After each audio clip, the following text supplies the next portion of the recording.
I think the first speaker spoke about a $15 million loss of business since 2002 when the ordinance was enacted.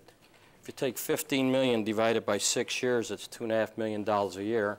Divided by 365 days, it's $6,849 a day lost business. Divide that by $3 for the average price of a Coke, that's 2,283 soft drinks per day.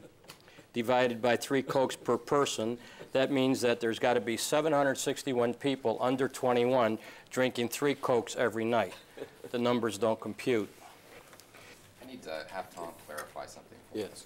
Could you take me through your logic again of $2.5 million being... Well, a comment was from one of the gentlemen that since 2002, they lost $15 million of business.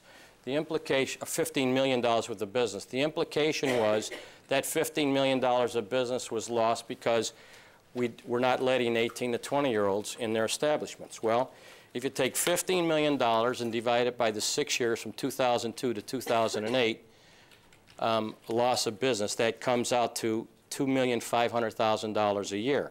If you divide it by the number of days in the year, 365, not counting leap year, that's $6,849 a day loss of business. If you take that and divide it by $3 for the cost of a soft drink, let's say a Coca-Cola or a Sprite, that's 2,283 soft drinks served per day in the downtown district. Divided by 3 Cokes per person, that means that there were 761 people under the age, between the ages of 18 and 20 per day consuming. Now, you could make numbers talk the way you want. It wasn't done that, those are exact math, but it was done to emphasize a point. Their business is not down because 761 young people between the ages of 18 and 20 are not drinking 3 Cokes each at $3 per Coke.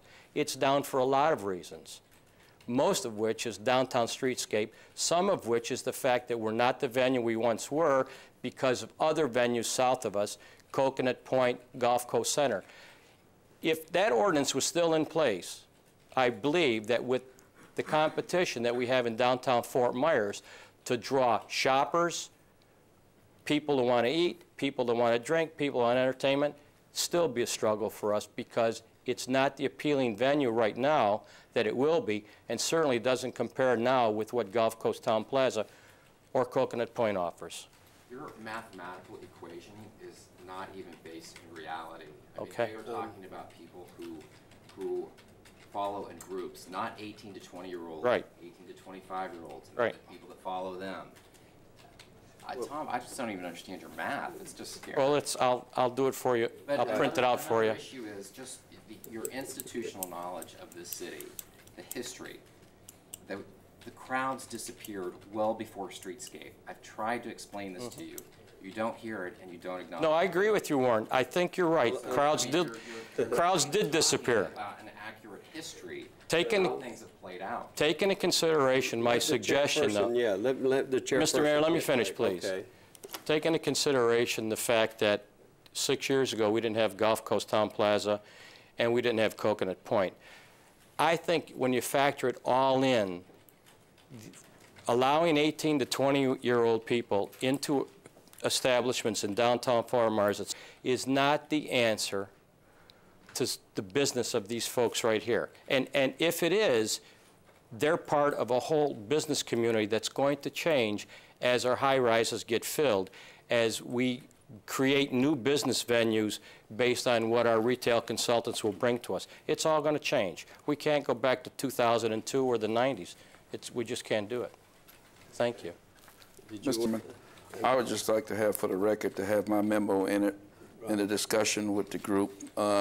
Secondly, I don't see just the 18 to 20-year-olds. I see a vision. I also see an opportunity for 18 to 20-year-olds to step up to the plate and be adults with our leadership. And with that, I'll...